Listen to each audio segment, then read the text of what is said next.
नमस्कार स्टूडेंट। आज हम संख्या पत्ती नंबर सिस्टम पर बात करेंगे। ये हमारा फर्स्ट टॉपिक है। इसमें क्या होगा, ये प्रत्येक आल एग्जाम में नंबर सिस्टम संख्या पत्ती वाला होता है। ये प्रत्येक एग्जाम में इसके क्वेश्चन आते हैं नंबर सिस्टम से, ये ध्यान रखना। तो अपने इसके अंदर जो आए हुए पहले एग्जाम में आए हुए क्वेश्चन उन पे भी बात करेंगे। जैसे देखो, संख्या क्या होती है, संख्याएं क्या होती है। किसी भी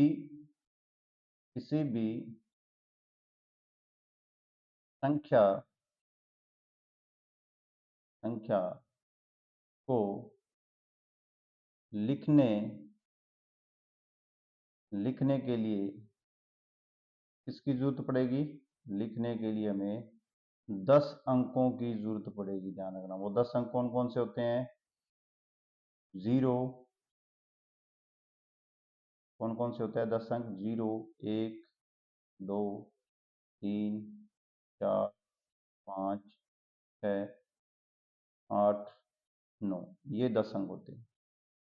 इन सब से मिलाकर ये अपने पास क्या बनेगी, संख्याएं बनेगी। अब संख्याएं कितनी बड़ी बन सकती है इस पे देखते हैं। ये तो हो गया संख्या। संख्या कितनी बड़ी बन सकती है, ध्यान रखना।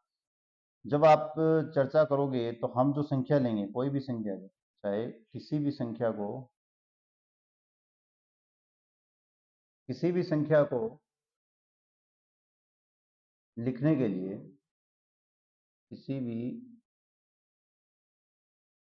संख्या को लिखने के लिए या बोलने के लिए हमें उस संख्या को दाएं से,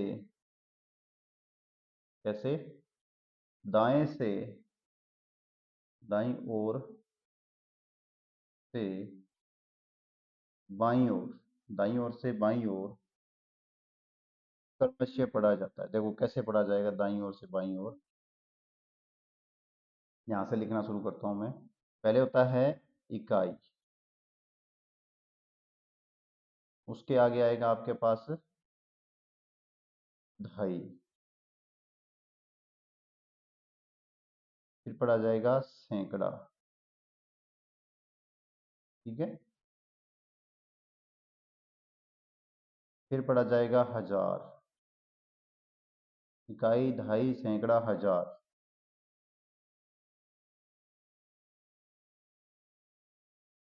चार के बाद में आपसे पढ़ा जाएगा 10,000। ठीक है, 10,000 के बाद में लिखा जाएगा, यहाँ पढ़ोगे तो लाख। तो लाख के बाद में लिखा जाएगा 10 लाख।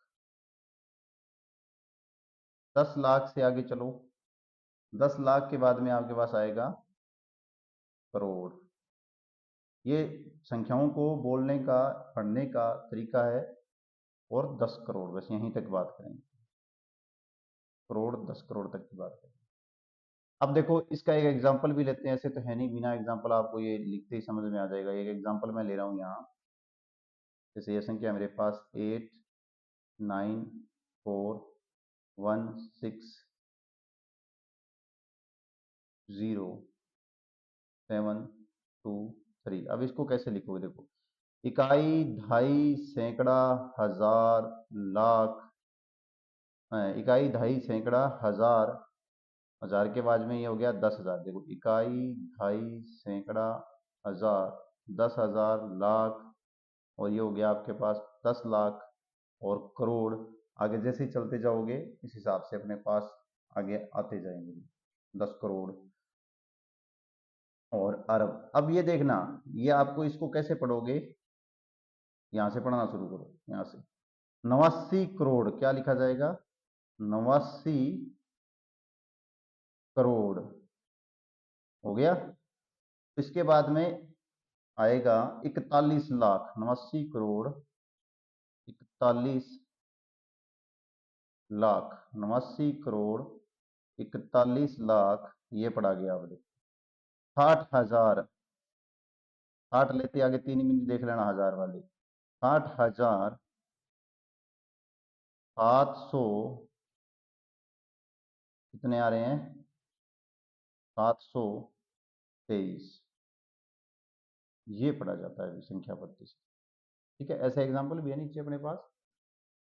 अब देखो संख्याएं तो शुरू होगी, अब संख्याओं के प्रकार भी है। देखो पहले इस क्वेश्चन को करो, पहले इस क्वेश्चन को करो, के बाद में अपने टाइप्स ऑफ संख्या पढ़ेंगे, उसके बाद में आगे की चर्चा करेंगे। देखो संख्या 9,29,90,00,000। ठीक है, 29,90,099 क्या है। ठीक है, अब यहां से देखो पहले सबसे पहले ऑप्शन पे जाओ ना, तब ये देख लेना 90,000 देख लेना। हजार को कैसे लिखा जाता है, जैसे अपने हजार लिख दिया, ये हजार है। ठीक है, 90,000 लिखना है तो क्या आ जाएगा, 90,000 ये लो। इससे आप ऑप्शन मैच कर सकते हो। कई बच्चे ऐसे भी हैं जो भाई जल्दी से नहीं सक्सेस हो सकते, उनके लिए देखो यहाँ देखो 3 बिंदी के बाद में 90 आना चाहिए। देखो 3 के बाद में 90 नहीं आ रहा है, इसमें भी 3 के बाद में 90 नहीं है, इसमें देखो 3 के बाद में ये देखो 90,000 कितना आ रहा है, 99। 90,099 किसका, देखो 9,19,90,099 ये ऑप्शन हो रहा है। अच्छा क्वेश्चन है ये भी,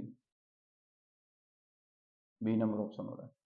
अच्छे से सिंपल सिंपल क्वेश्चन है। आगे चलो नेक्स्ट क्वेश्चन पे बात करते हैं अपने संख्या पद्धति के नेक्स्ट क्वेश्चन। अब देखो आगे दे रखा है, संख्याएं दे रखी है ये 3, इनका क्या करो, योग करो और परिणाम में से क्या करो, ये आपके पास परिणाम दे रखा है, घटाना है संख्याओं का योग। अब देखो योग करोगे कैसे, कई बच्चे होते हैं जिन्हें योग करना नहीं आ रहा है भाई। देखो इकाई के अंक से योग करना शुरू करोगे, ये लिखने की जरूरत नहीं, और ये सिर्फ आपको समझाने के लिए लिख रहा हूं मैं, इनको लिखने की जरूरत नहीं होती। आप जैसे स्पीड बनेगी आप इन्हें लिखोगे नहीं भाई। यहां से यदि आप इनका योग करोगे तो ये आपके पास आ रहा है 9। ये देखो 9 9 9 27 होता है तो 7 आ रहा है। ठीक है ना, 7 आ रहा है। ये 9 है, इसके अंदर 27 वाला 2 जोड़ोगे तो 1 आ रहा है। 9 है, इसके अंदर फिर क्या है, 1 जोड़ोगे तो कितना हो जाएगा, 10 जीरो। ये फिर 27, एक और जोड़ दो इसमें 28, ये इसका योग आ रहा है। आप चाहो तो इससे ट्रिक होती है कुछ ना कुछ, देखो धीरे धीरे मैं कुछ ट्रिकें भी बताऊंगा। आप क्या करना है, इसमें से इसको घटाना है, डायरेक्टली घटा सकते हो। देखो कैसे, ऑप्शन से पहले घटा के बता देता हूँ। पहले इसमें से क्या है, अपने इसको माइनस कर देते हैं। जैसे ही आप घटाओगे आपके पास क्या आ जाएगा, 9 का 9, 7 का 7, 1 का 1, 0 का 0, 28 में से 25 जाने पर 3 बच रहा है। ऑप्शन कौन सा आ रहा है, 3 नंबर ऑप्शन। ट्रिक देखो, जैसे थोड़ा कुछ बच्चे ऐसे होते हैं कि हमें सर कुछ एक्स्ट्रा करना है, तो देखो इकाई का अंक यहाँ से देखो 0 0 9, तो ये क्या आ रहा है 9, जैसे ही घटेगा अंतिम पद सब में 9 आ रहा है, ये 0 आ रहा है, ये कैंसिल हो गया। कई बार तो क्या दूसरे एक से ही कैंसिल हो जाता है, आंसर जरूरत ही नहीं पड़ती दूसरे देखने की। अब सर ये हमें कैसे पता चलेगा ये अंकों का योग, ये अधिक आ रहा है प्लस माइनस का, देखो यहाँ से 9 9 9 9 27, ये आ रहा है 25, इसका मतलब ये 25 छोटा है 27 बड़ा है। इसके बाद में देखो यहाँ से 9, फिर 9, फिर 9, कितने हो गए 27, 7 आ रहा है, 7 घटाने पर देख 7 9 इसका आ रहा है, 7 9 इसका आ रहा है। ठीक है, ऐसे करके भी से ऑप्शन से चेक कर सकते हो आप। देखो इसमें तो सारे ऑप्शन लगभग 3 मैच हो रहे हैं, अंतिम वाले कईयों में मैच नहीं होते। अब देखो आपके पास संख्या पत्ती का एक फिर क्वेश्चन आएगा, 25 जो मिलियन दे रखा है, इसे भारतीय संख्या प्रणाली में क्या लिखा जाता है, ध्यान से देना, ये आप कमेंट में बताओगे। मैं आपको सिर्फ ये बता रहा हूं कि एक जो मिलियन होता है वह आपका 10 लाख होता है, इतना मैं आपका शो कर सकता हूं। अब आप ऑप्शन बता देना क्या आएगा। चलो नेक्स्ट पे, नेक्स्ट आपके पास एक पैटर्न दे रखा है, क्या दे रखा है, 1 + 3 का दे रखा है 4, 5 योग और हो जाएगा 9, 7 और हो जाएगा ये 16 हो गया, 9 और जोड़ोगे 25 हो गया, ये योग हो रहा है। अब मुझे ये पता चल गया है कि 9 तक का योग मेरे पास 25 है, ये मुझे पता है। अब इनका सिर्फ मैं इकाई का अंक ही लूंगा, ट्रिक बनाने वाले बच्चे से बनाते, देखो 1 3 5 7 योग करो, क्या आ रहा है 16 आ रहा है, देखो कर लो, ऐसे नहीं पता चला है तो 1 3 + 5 + 7 लिखोगे, आपके पास 16 आ जाएगा। 6 ही लूंगा मैं, एक 6 में ये 5 जोड़ूंगा, 1 आ रहा है, अंतिम अंतिम पद आपके पास 1 आना चाहिए। देखो ये क्या आंसर है, अब आप जोड़ के भी कर लो कोई दिक्कत नहीं है। कितना आ रहा है, 11 और 13 और 15 और 17, इसका जोड़ोगे तो आपके पास आ जाएगा 56 में आप 25 जोड़ोगे तो कितना आएगा 81। ये संख्या पत्ती का भी अच्छा क्वेश्चन है। इस प्रकार के बहुत question C TET, H TET, बहुत सारे क्वेश्चन आपके पास आए हुए हैं, ध्यान रखना। अब देखो 55,55,55,555, अर्थात सबसे पहले देखो 555, ये देखो 555, इसमें भी 555, इसमें भी 555, इसमें भी 555। लेकिन जैसे ही आप 55,000 लिखोगे ना, तो ये देखो 55,555, ऐसा लिखते ही ये ऑप्शन कैंसिल हो रहे हैं, ये भी कैंसिल, ये भी कैंसिल, और ये ऑप्शन ही छोटा है, पीछे देख लो, क्योंकि अपने पास लाख में संख्या आ रही है ना, ऑप्शन छोटा है, लाख में आ रही है, इसलिए ये ऑप्शन होगा। ठीक है, आपके पास ये ऑप्शन है 55 लाख, देखो यहाँ से सुनो, ये 55 लाख हो गया, इसके बाद में 55,000 हो गया, 555, ये ऑप्शन हो रहा है। बहुत अच्छा क्वेश्चन है भाई ये भी। अब देखो आगे संख्या पत्ती का एक और पैटर्न दे रखा है, क्या दे रखा है, 1 2 3 4 का योग कितना आ रहा है, 10 आ रहा है, कितना, 10 आ रहा है। 2 3 4 5 का योग कितना आ रहा है, 14 आ रहा है। 3 4 6 का योग कितना आ रहा है, पता नहीं है। 4 5 6 7 का योग कितना आ रहा है, 22 आ रहा है। अब यहां से देखो, पहले इक्वेशन में आप लोगों को शुरू हो रही है 1 से, दूसरे वाली में पहले पद को छोड़ के 2 से शुरू हो रही है, 1 की वृद्धि हो रही है, देखो 5 की, फिर 3 से शुरू हो रही है, आगे संख्याओं में 1 की वृद्धि हो रही है, इसका मतलब 3 4 5। जैसे इसका योग कर लो, स्पीड से कर सकते हो, सिंपल सा 18 आ रहा है, ऑप्शन जाके चेक कर लेना। ये लो, कौन सा ऑप्शन है भाई, 5 और 18 वाला, ऑप्शन नंबर सी। छिट्री का भी अच्छा क्वेश्चन है, संख्या वाले। अब देखो यहाँ से आपके पास आगे शुरू हो जाएगी प्रकृत संख्या, लेकिन अपने थोड़ा सा संख्या के बारे में और कुछ भी अध्ययन करते हैं, ऐसे नहीं है, भागना नहीं है भाई, कुछ सीख के जाना है। देखो संख्याएं हैं, जो अपने संख्याओं के क्वेश्चन मैंने आपको बताए हैं, अब अपने थोड़ा सा आगे कुछ और अच्छा सा करते हैं। जैसे ही आपके पास संख्या आएगी, या संख्याएं आएगी, संख्या आएगी, इसके सबसे पहले आपके पास प्रकार जो टाइप्स आएंगे, वो आएंगे आपके पास। नंबर 1 तो आएगा यहाँ पर वास्तविक संख्या, क्या आएगा, वास्तविक संख्या, आगे नहीं लिखूंगा। दूसरा आएगा आपके पास काल्पनिक संख्या। नंबर सिस्टम में आपके पास रियल नंबर, इमेजिनरी नंबर। अब जो इमेजिनरी पार्ट होता है, इसे लिखा था जेड से कॉम्प्लेक्स नंबर में एक्स प्लस आयोटा वाई के रूप में, ध्यान रखना। ये वास्तविक होता है, रियल होता है, ये इमेजिनरी होता है। आप ये इसमें मूल याद रखना हमेशा ही, कि एक कॉम्प्लेक्स नंबर में अर्थात काल्पनिक संख्याओं में मूल जो होंगे वो दो होंगे, ध्यान रखना, एक वास्तविक होता है, एक काल्पनिक। इसके बाद में देखो, इससे आगे देखो, जो वास्तविक है इसके भी दो टाइप्स होते हैं आगे, क्या होते हैं, दो टाइप। कौन सा, प्रीमिय और अप्रीमिय। ठीक है, अब प्रीमिय अप्रीमिय के आगे परिभाषा आएगी रेशनल इरेशनल की, इससे आगे भी इसके भी प्रीमिय के भी दो प्रकार होते हैं, 3 प्रकार में आ जाता है ये प्रीमिय भी। देखो कौन कौन से 3 टाइप्स आते हैं इसके भी।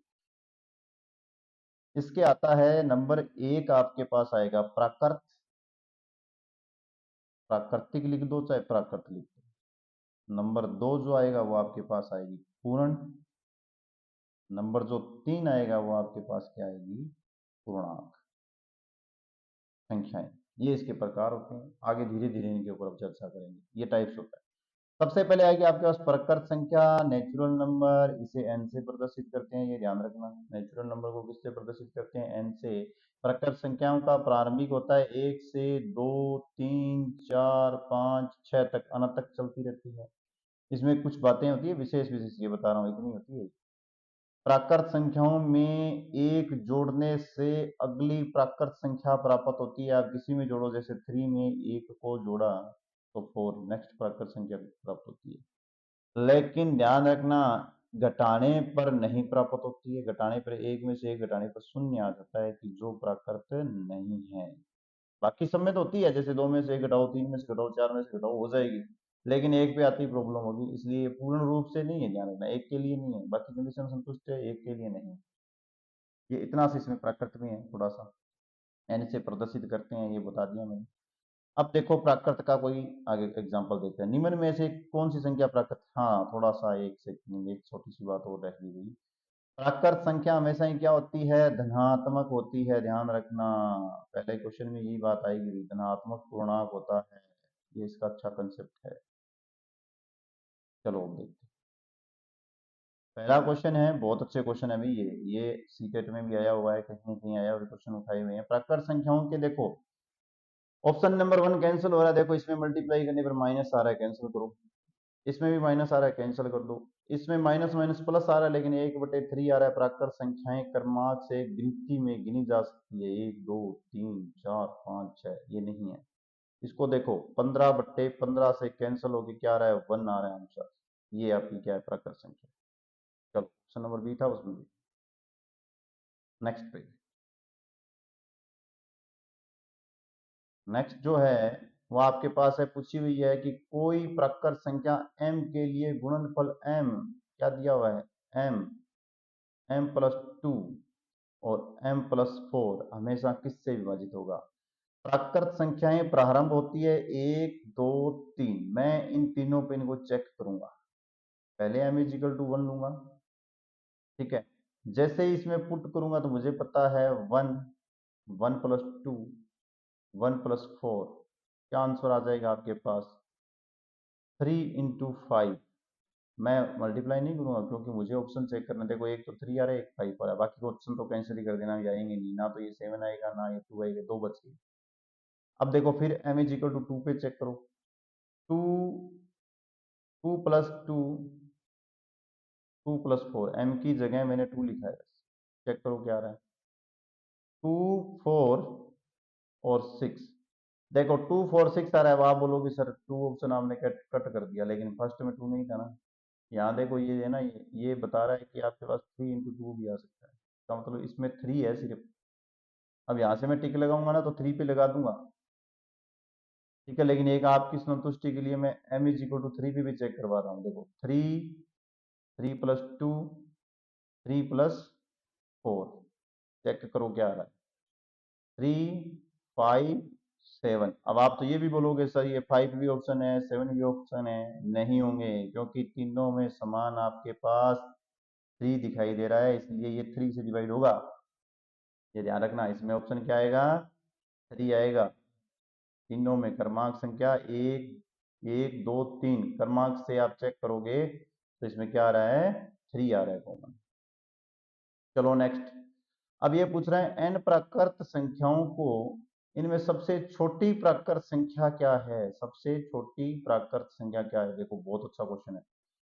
n=1 लेके ही ऑप्शन चेक कर रहा हूँ मैंने, 1 लेके ऑप्शन नंबर ए आपका आ जाएगा, 1 का डिवाइड 2 से डिवाइड करने पर 0.5। यहाँ देखो ऑप्शन नंबर बी में आप 1 का गुना करोगे 0.7 से, 0.7 प्राकृत का पहला प्रयोग ही लिया मैंने। ऑप्शन नंबर सी में आप जैसे ही करोगे, एन की जगह आप क्या लिखना है भाई, 1, 1 में 1.0 को आप लिख सकते हो 1.12, और 10/12 कैंसिल करोगे तो आपके पास आ जाएगा 5/6, 8 छिक्का 48, इसका मतलब आ रहा है 0.83, डिवाइड कर लेना।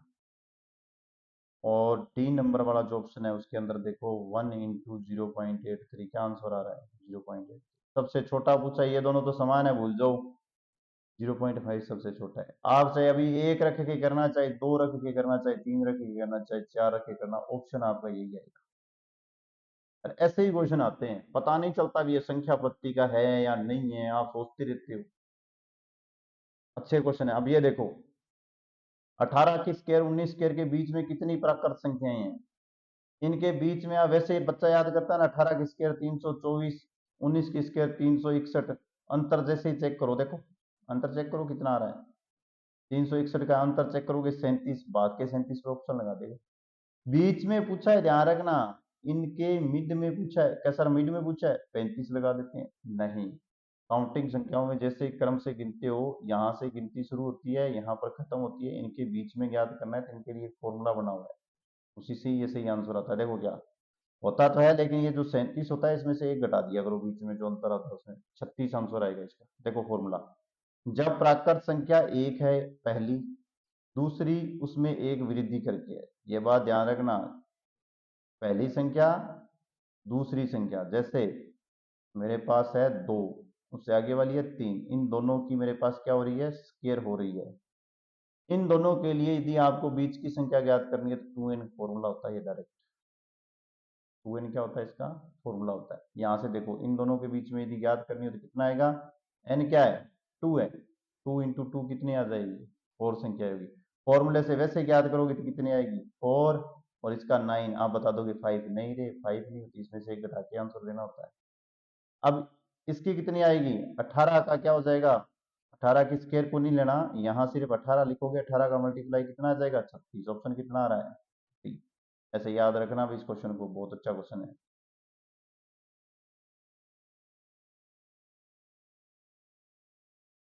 ये पीछे वाला क्वेश्चन था ना, इसमें 2 क्वेश्चन ऐड करो, आपको कुछ घर कार्य के लिए देते हैं। जैसे ना अभी भी मैंने प्रकृत संख्या नंबर सिस्टम वाला क्वेश्चन बताया था ना, उसमें क्वेश्चन ऐड करना। आपके लिए क्वेश्चन ये है कि यदि आपके 3n की स्क्वायर प्लस 4 हो तो ये किससे विभाजित होता। प्राकृत संख्या है कहाँ, ये n प्राकृत संख्या, इसमें इस ये किससे विभाजित होगा। दूसरा क्वेश्चन जो है आपका वो आपका n की स्क्वायर प्लस 1 और n की स्क्वायर प्लस 2 किससे विभाजित होगा, ये भी बताना है आपको। दोनों के दोनों, अभी मैंने जो n इक्वल टू 1 2 3 4 लेके किया था ना, उसके हिसाब से इसका कॉमेंट में आंसर देना। 2 क्वेश्चन आपको होमवर्क के रूप में दिए। चलो नेक्स्ट क्वेश्चन पे क्या है। नेक्स्ट आती है आपके पास इसके प्राकृत संख्याओं के नियम गुणधर्म जो है वो। नंबर 1 क्या आ रहा है आपके पास, नियम आ रहा है आपके पास, ठीक है। सैंवर्ग का नियम क्या बोलता है, ए प्लस बी, ए भी प्राकृत बी भी प्राकृत, दोनों का योग करने से भी आपके पास क्या प्राप्त होगी, प्राकृत प्राप्त होगी। ये नियम आता है।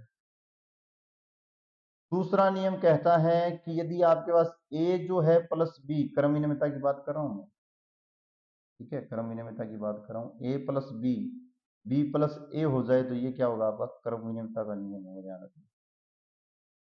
अभी भी बताया ही है वैसे, क्रम विनिमयता संबंधी याद रखना ना, जैसे 1 प्लस 2 कर लो चाहे 2 प्लस 1 कर लो, बात तो वही आएगी। ये जोड़ के लिए ये है तो गुणा के लिए देखो ए बी, बी ए आ रहा है, छोटी छोटी बातें हैं, इनको थोड़ा थोड़ा सीख लो। तो 1 का मल्टीप्लाई चाहे आप 2 से करो चाहे 2 का मल्टीप्लाई 1 से करो, आंसर तो वही आना है ना। इसके बाद में सहचार्यता, तीसरी जो प्रॉपर्टी वो देखो, सहचार्यता की बात कर रहे हैं। सहचार्यता में अपने पास पता होता है ए प्लस बी प्लस सी, चाहे आप पहले किसी का योग कर लेना इक्वली आएगा। ये बहुत प्रॉपर्टी होती है सहचार्यता की। अर्थात 3 व्यक्ति है, ध्यान रखना, बेसिकली बात आती है 3 व्यक्ति, उनके पास पैसे हैं, ऐसे 3 व्यक्ति है, इनके पास पैसे है, इसके पास जैसे 10 रुपए है, इसके पास 20 रुपए है, इसके पास 10 रुपए है, इनको ऐड करो देखो कितना आ रहा है 40। चाहे आप पहले इन दोनों को ऐड कर लो, अच्छा यार इन दोनों को ऐड कर लो, यही वही बात बोल रहा है। ये होता है आपके पास कर्म नियमता का नियम। याद नहीं करना ना ही इसे रटना, कई बार ये क्वेश्चन अच्छे अच्छे क्वेश्चन करवा देता है जहां कोई नहीं कर सकता वहां। अब देखो 7 अंकों की सबसे बड़ी संख्या, सबसे पहले तो अपने को पता होना चाहिए कि बड़ी संख्याएं होती क्या है, बड़ी संख्याएं होती क्या है, ये अपने को पता होना चाहिए। संख्याएं क्या होती है, ये संख्याओं के बारे में थोड़ा सा सीखो, बड़ी संख्या छोटी संख्याओं के बारे में, पहले ज्ञान को बटोरो, आंसर उसके बाद में लेना। देखो संख्याएं शुरू होती है 0 से, एक अंक की जो संख्या होती है वो 0 से शुरू होती है 9 तक जाती है, ये होती है आपके पास एक अंक की संख्या, इसकी एक अंक की संख्या। सबसे छोटी ये होती है सबसे, और सबसे बड़ी क्या होती है 9। इसी प्रकार देखो यदि 9 के बाद में यहां से सबसे छोटी 10, सबसे बड़ी 99, कितने अंकों की 2 अंकों की। आगे चलते रहो, इसके बाद में 3 अंकों की सबसे छोटी, सबसे बड़ी 4 अंकों की सबसे बड़ी, ऐसे ये चलती रहेगी। ठीक है 5 अंकों तक लिखते हैं हमने लास्ट, ये लो सबसे छोटी सबसे बड़ी होगी। अब इसने पूछा क्या है, 7 अंक की सबसे बड़ी संख्या पूछा है, इसके ऊपर चलते हैं। 7 अंक की सबसे बड़ी संख्या पूछा है, देखो थोड़ा टेक्निकल इशू हो जाता है। ये रहा 7 अंकों की पूछा ना, 7 अंकों की सबसे बड़ी संख्या 9 ऐसे करके लिखो। कितने हो रहे हैं? 7 9 के होने चाहिए। ये लो। आगे क्या पूछा है? अच्छा सा क्वेश्चन। बच्चे यही देखो, फर्स्ट ग्रेड का जो स्टूडेंट होगा ना, जो फर्स्ट ग्रेड की तैयारी करेगा, वो इस पूर्ण वर्ग को देखते इस क्वेश्चन को छोड़ देगा। छोड़ना नहीं है। और जो सिंपल, जो भी किसी की जिसके मैथ जिसने सीखी है, बिल्कुल ही बेसिक सीखी हुई है थोड़ी बहुत, वो इस क्वेश्चन को छोड़ देगा, बोलेगा नहीं आ रहा है, नहीं होगा। लेकिन अपने को छोड़ना नहीं। देखो कैसे। इसका एक बहुत अच्छा लॉजिक है, इसके ऊपर ही बता रहा हूँ। हाँ देख, जैसे आपको बोला ना वर्ग, सुनो, एक का यदि आप वर्ग करते हो ना तो एक आता है, दो का वर्ग करते हो ना तो आपके पास चार आएगा, तीन का वर्ग करते हो ना तो नौ आएगा, चार का वर्ग करते हो ना तो अंतिम अक्षर देख लेना, 16 नहीं बोलूंगा मैं, अंतिम अक्षर बोलूंगा, इकाई का अंक 6 आएगा। पांच का स्क्वायर करते हो तो 5 आएगा, अंतिम अंक, इकाई का अंतिम अंक लिख रहा हूँ, ध्यान रखना। 6 का स्क्वायर करोगे तो 6 आएगा, 7 का करोगे तो कितना आएगा? 9 आएगा, 8 का करोगे तो कितना आएगा? फिर 4 आएगा, ये स्क्वायर स्क्वायर, और फिर 9 का करेंगे तो 1 आ जाएगा, 0 का करोगे तो 0 आ जाएगा। ये तो पता चल गया, कोई सिंपल सी बात है। तो ये पता चल गया, इसका मतलब है आंसर भी आपको आ रहा है। आंसर में भी कुछ नहीं है। देखो, मुझे पता है कि वर्ग बनाने के लिए एक आ सक 0 आ सकता है, एक आ सकता है, 4 आ सकता है, 9 आ सकता है, 6 आ सकता है। क्रमांक से भी लिखना चाहो तो आप इसे क्रमांक से लिख लेना, कोई दिक्कत नहीं है। और 5 आ सकता है। कईयों को क्रमांक वाली है तो लिख लो 0, एक आ सकता है, 4 आ सकता है, 5 आ सकता है, 6 और 9। देखो चेक कर लो, इसके अलावा कुछ भी नहीं है ना। चलो ऑप्शन पर, पूर्ण वर्ग बनाना है जी। 9 का पूर्ण वर्ग 9 कभी नहीं होता, ये तो सबको पता ही है। क्यों पता है? कारण ये भी सुन लो, इसको भी यहाँ और सुनो। जैसे मैं किसी संख्या का 11 का यदि स्क्वायर निकालूंगा ना, तो ये क्रमांक से गिनती से लिखी जाएगी। कैसे? एक दो, दो की संख्या है ना, एक दो वापिस एक, 111 का निकालूंगा ना तो ये कैसे लिखी जाएगी? एक दो तीन, दो एक, गिनती के क्रम में चलेगी। फिर देखो 1 1 का निकालेंगे तो क्या आएगा? 1 2 3 4 3 2 1, ऐसे चलेगी। इसका मतलब ये तो 9 तो हो ही नहीं सकता ना, ये तो बेसिक सी बातें हैं, ये नहीं होगा। आगे वाली कंडीशन सुनो, क्या नहीं हो सकता? आगे देखो क्या नहीं है। 8 नहीं होता पूर्ण वर्ग में, ये नहीं हो सकता। 2 भी नहीं होता, नहीं होता। ऑप्शन कौन सा बचा है? तो फिर कहाँ प्रॉब्लम है? सब कुछ पढ़ा हुआ है, बिल्कुल सिंपल सा है, बिल्कुल ही बेसिक सी बात है ये। एक सेकंड का क्वेश्चन।